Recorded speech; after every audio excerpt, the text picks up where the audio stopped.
সকাল হয়ে গেছে। এখন চলে এসেছি ছেলের ঘরে পর্দাগুলো সরাতে, কারণ ও এই ঘরটায় ঘুমায় না, এই ঘরটা ফাঁকাই পড়ে থাকে। ওই পর্দাগুলো সরিয়ে দিলাম, একটু রান্নাঘরটাও আলো হবে। আমাদের ঘর এমনি খোলামেলা, খুব আলো। জানলাগুলো খুলে দিলে আমাদের লাইটের দরকার পড়ে না, এমনটা আমাদের ঘর বাড়ি। তো যাই হোক, তোমাদের মতো হয়তো অনেকটা গোছানো নয় বা আধুনিক নয়। তো যাই হোক, এখন আমি চলে এসেছি রান্নাঘরে। আর দেখো রান্নাঘরে কি বানাচ্ছি। কড়াইয়ে তেলটা তো পুড়েই গেল। ঘুম চোখে উঠে রান্না করতে কারোরই ভালো লাগে না, তাই না? কিন্তু করতে হয়, কিছু তো করার নেই। আর এখন যতক্ষণ চা না খাবো ততক্ষণ ঘুমটা ছাড়বেই না। ঘুমটা আমার হয়নি, যেমন করি ভাবি যে তাড়াতাড়ি ঘুমাবো, কিছুতেই হয় না, ঠিক রাত হয়ে যায় ঘুমাতে। আর তারপরে উঠতে আবার সমস্যা। উঠে যায় 5:30টায়, ঘুম ভেঙে যায়, কিন্তু ঘুম ভাঙলে কি হবে, উঠতে উঠতে নড়তে চড়তে যে সবারই হয় এমন। আগের মতন আর সেই চট করে উঠে গেলাম, চট করে গিয়ে সব কাজ সেরে নিলাম, সেই জিনিসটা এখন আর হয় না, এখন আর পারি না। তো চলো, কি রান্না হচ্ছে, কি করছি সারাদিন, সেটা তোমাদের সাথে আজ শেয়ার করব। তো অনেক অনেক ভালোবাসা তোমাদের, তোমরা এতটা সাপোর্ট করছো। আর চলো রান্না করে নিই।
গুড মর্নিং সকল বন্ধুদের। দেখো সকাল সকাল আমি টিফিন বানাচ্ছি, চিড়ের পোলাও।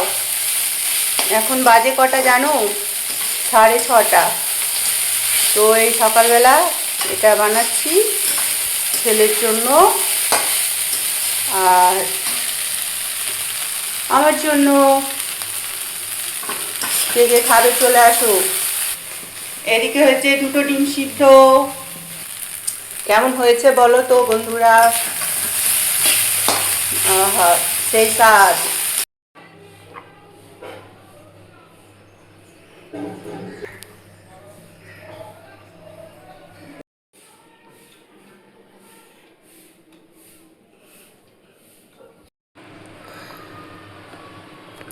টিফিনের পর্ব শেষ, এবার হবে রান্না। আর এদিকে দেখো পেঁয়াজ আদা রসুন সব কাটা হয়ে গেছে। আর এদিকে আছে চিকেন। চিকেন, এই দেখো চিকেন। এটা এখন কষিয়ে কষিয়ে রান্না হবে।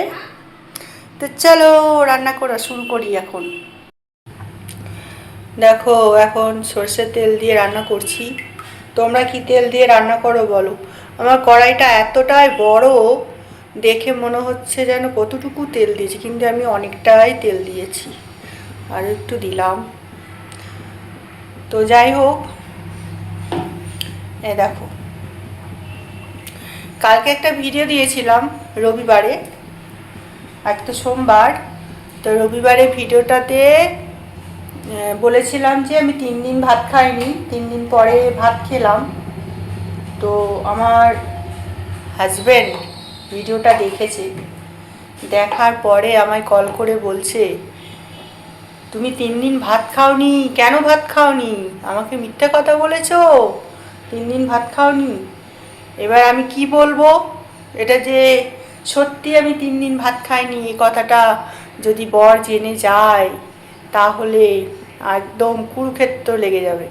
বলবে খাওয়া দাওয়া না করে ডায়েট করছো, এইসব বলবে। আরে ডায়েট আমি করি না, আমি এমনিই কম খাই, আমার খাবার দাবার এমনিই কম, আমি অনেক খেতে পারি না, এটা হচ্ছে আমার মেন সমস্যা।